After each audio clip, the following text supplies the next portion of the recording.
स्वागत है आपका यस न्यूज़ कर्नाटक एक्सप्रेस में। मैं आपके साथ सुफियान हूं। आइए आज की खबर पर नजर डालते हैं। ದೆಹಲಿಯ ಚುನಾವಣೆ ಫಲಿತಾಂಶ ಘೋಷಣೆಯಾಗಿದೆ.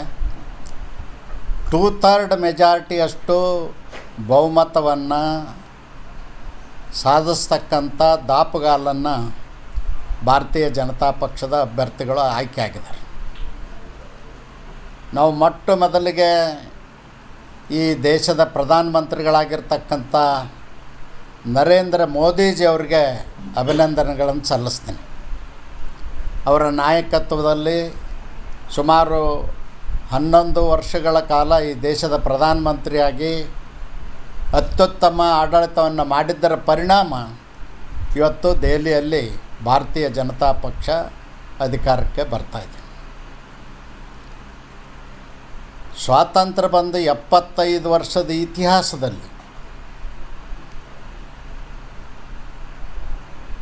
ಕೇಜ್ರಿವಾಲ ಅಂತಕ್ಕಂಥ ಒಬ್ಬ ವ್ಯಕ್ತಿ ಆಮ್ ಆದ್ಮಿ ಪಕ್ಷ ಅಂತೇಳಿ ಹುಟ್ಟು ಹಾಕಿ ದೇಶದ ಚುನಾವಣೆ ವ್ಯವಸ್ಥೆಯನ್ನೇ ಬುಡ್ಮೋಲ್ ಮಾಡಿರ್ತಕ್ಕಂಥವ್ರು, ಯೋಜನೆಗಳನ್ನು ಜಾರಿ ಮಾಡ್ತೀನಿ ಅಂಥೇಳಿ ಜನರ ಮನಸ್ಸನ್ನು ಕದ್ದಂಥ ಒಬ್ಬ ಮಹಾ ದ್ರೋಹಿ ಅವರು. ನಾನು ಯಾಕೆ ಆ ಶಬ್ದ ಬಳಸ್ತೀನಿ ಅಂದ್ರೆ, ದೇಶದ ಚುನಾವಣೆ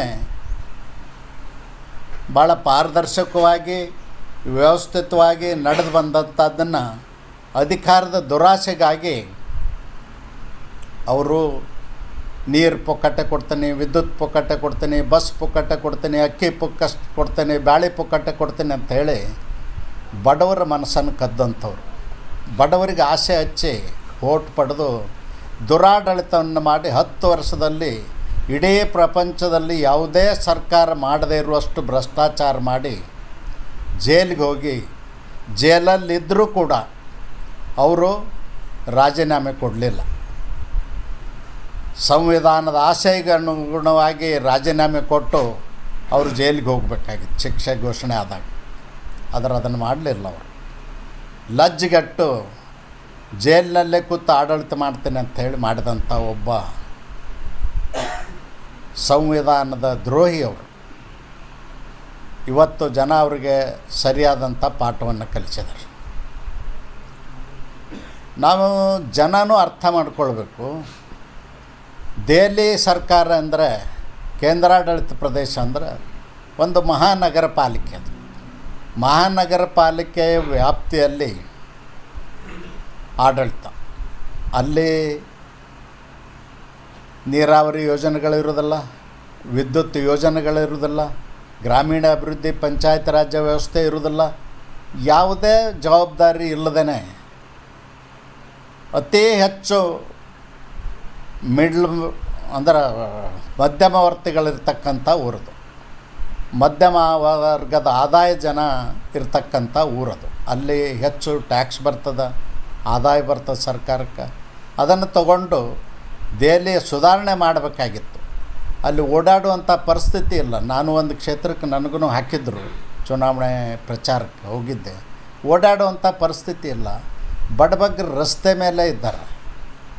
ಎಂಥ ಕೆಟ್ಟ ಪರಿಸ್ಥಿತಿ ಅಂದ್ರೆ, ಅವ್ರಿಗೆ ಮನೆ ಮಠಗಳನ್ನ ನಿರ್ಮಾಣ ಮಾಡಿಕೊಡ್ಬೇಕಾಗಿತ್ತು, ಶಾಲೆ ಕಾಲೇಜುಗಳನ್ನ ಮಾಡಬೇಕಾಗಿತ್ತು. ಯಾವುದನ್ನೂ ಮಾಡದೇ ಸರ್ಕಾರದ ಖಜಾನೆ ಒಳಗಿನ ಹಣವನ್ನು ಹಗಲ ದರೋಡೆ ಮಾಡ್ದಂಗೆ ಮಾಡಿ ಜನರಿಗೆ ಹಂಚಿ ಓಟ್ ಹಾಕ್ಸ್ಕೊಂಡಂಥ ಒಬ್ಬ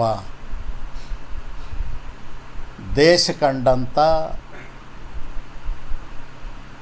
ಒಬ್ಬ ಹೀನ ಮನಸ್ಥಿತಿನ ರಾಜಕಾರಣಿ ಅವರು. ಅದಕ್ಕೆ ನಾನು ಈ ಸಂದರ್ಭದಲ್ಲಿ ಇಷ್ಟ ಹೇಳಲಿಕ್ಕೆ ಬಯಸ್ತೇನೆ. ಇವತ್ತು ದೇಶದ ಜನ ಜಾಗೃತರಾಗಿ ಅವರಿಗೆ ಪಾಠವನ್ನು ಕಲಿಸ್ತಕ್ಕಂಥ ಕೆಲಸ ಮಾಡಿದ್ದಾರೆ. ಮತ್ತು ದೇಶಕ್ಕೊಂದು ಕೆಟ್ಟ ಪರಿಸ್ಥಿತಿಯನ್ನು ತಂದು ಒಡ್ಡಿದವರು. ಯಾಕಂದ್ರೆ ಕೇಜ್ರಿವಾಲ ಪುಕ್ಕಟ್ಟು ಕೊಟ್ಟು ದೆಹಲಿಯಲ್ಲಿ ಗೆದ್ದರು, ಕೇಜ್ರಿವಾಲ ಪುಕ್ಕಟ್ಟು ಕೊಟ್ಟು ಪಂಜಾಬ್ದಲ್ಲಿ ಗೆದ್ದರು, ಕರ್ನಾಟಕದಲ್ಲಿಯೂ ಕೂಡ ಕಾಂಗ್ರೆಸ್ನವ್ರು ಅವ್ರನ್ನ ಅನುಸರಿಸ್ಕೊಂಡು ಹೋಗಿ ಅವರು ಪುಕ್ಕಟ್ಟೆ ಕೊಡ್ತೀವಿ ಅಂತೇಳಿ ಪುಕ್ಕಟ್ಟೆ ಕೊಟ್ಟು ಗೆದ್ದಿರ್ತಕ್ಕಂಥದ್ದು ಇದೊಂದು ಕೆಟ್ಟ ಸಂಪ್ರದಾಯ. ಈ ಸಂಪ್ರದಾಯಕ್ಕೆ ತಿಲಾಂಜಲಿ ಹಾಡಬೇಕಾಗ್ತದೆ.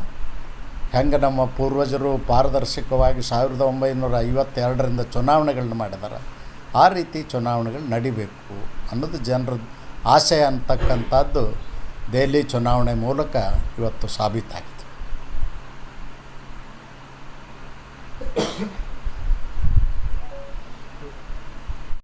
ಏನು ಎರಡು ಬಣಗಳು ಭಿನ್ನಮತ ರಾಜ್ಯ ಅಧ್ಯಕ್ಷ ಆಯ್ಕೆ ಸಂಬಂಧಪಟ್ಟಂಗೆ ಬಹಳಷ್ಟು ಗೊಂದಲಗಳು ನಿರ್ಮಾಣ ಆಗಿದೆ. ತಾವು ಏನು ತಟಸ್ಥ ಬಣದಲ್ಲಿದ್ದೀರೋ ಅಥವಾ ಯಾವ ಬಣದಲ್ಲಿದ್ದೀರಿ ಮತ್ತು ಇದ್ರ ಬಗ್ಗೆ ತಮ್ಮ ಅಭಿಪ್ರಾಯ ಏನು ಸರ್? ನಾವು ಪಕ್ಷದ ವ್ಯವಸ್ಥೆ ಒಳಗಿದ್ದೀವಿ. ಪಕ್ಷ ನಮ್ಮೆಲ್ಲರಿಗೂ ತಾಯಿ ಸಮಾನ, ತಾಯಿ ಇದ್ದಾಗ ಪಕ್ಷದ ನಿರ್ಣಯಗಳೇ ನಮಗೆ ಅಂತಿಮ. ಈಗ ಆಗ್ತಿರೋ ಭಿನ್ನಾಭಿಪ್ರಾಯ ಏನಂತೀರ ಸರ್? ಯಾವ ಸರಿ ಹೋಗುತ್ತೆ? ಎಲ್ಲ ಪಕ್ಷಗಳಲ್ಲೂ ಇರ್ತದೆ, ಹಾಗೆ ನಮ್ಮ ಪಕ್ಷದಲ್ಲೂ ಅದ, ಇಲ್ಲ ಅಂತ ನಾನು ಹೇಳೋದಲ್ಲ. ಅದನ್ನು ಸರಿ ಮಾಡ್ತಕ್ಕಂಥ ಕೆಲಸ ನಮ್ಮ ದೆಹಲಿ ನಾಯಕರು ಕೆಲವೇ ದಿನಗಳಲ್ಲಿ ಮಾಡ್ತಾರೆ. ತಾವೇನು ಸಲಹೆ ಕೊಡೋಕ್ಕೆ ಬಯಸ್ತೀರಿ ಸರ್ ಎರಡು ಬಣಗಳು? ನಾನೇನು ಸಲಹೆ ಕೊಡೋದಿಲ್ಲ, ಯಾಕಂದ್ರೆ ನಮ್ಮದೊಂದು ರಾಷ್ಟ್ರೀಯ ಪಕ್ಷ. ನಮ್ಮ ರಾಷ್ಟ್ರೀಯ ಪಕ್ಷಕ್ಕೆ ತನ್ನದೇ ಆದಂಥ ಜವಾಬ್ದಾರಿ ಇದೆ. ನಮ್ಮ ಪಕ್ಷಕ್ಕೆ ಒಂದು ಸಂವಿಧಾನ ಇದೆ. ನಮ್ಮ ಪ್ರಕ್ರಿಯೆಗಳೆಲ್ಲವೂ ಕೂಡ ರಾಷ್ಟ್ರೀಯ ಅಧ್ಯಕ್ಷರು ಹಿಡಿದು ಮಂಡಲ ಅಧ್ಯಕ್ಷರವರೆಗೂ ನಮ್ಮ ಪಕ್ಷದ ಸಂವಿಧಾನ ಪ್ರಕಾರನೇ ಆಯ್ಕೆ ಪ್ರಕ್ರಿಯೆಗಳು ನಡೀತದೆ. ಆ ಪ್ರಕ್ರಿಯೆಯನ್ನು ಪೂರ್ಣಗೊಳಿಸ್ತಕ್ಕಂಥ ಜವಾಬ್ದಾರಿ ನಮ್ಮ ಕೇಂದ್ರದ ನಾಯಕರು ಮಾಡ್ತಾರೆ. ಈಗಾಗಲೇ ಪ್ರಾರಂಭ ಮಾಡಿದ್ದಾರೆ, ಖಂಡಿತವಾಗಿಯೂ ಮಾಡ್ತಾರೆ. ಯಾವುದೇ ಹೊಸ ಸುದ್ದಿಯನ್ನ ನೋಡಲು ನಮ್ಮ ಎಸ್ ನ್ಯೂಸ್ ಕರ್ನಾಟಕ ಎಕ್ಸ್‌ಪ್ರೆಸ್ನ ನೋಡ್ತಾ ಇರಿ.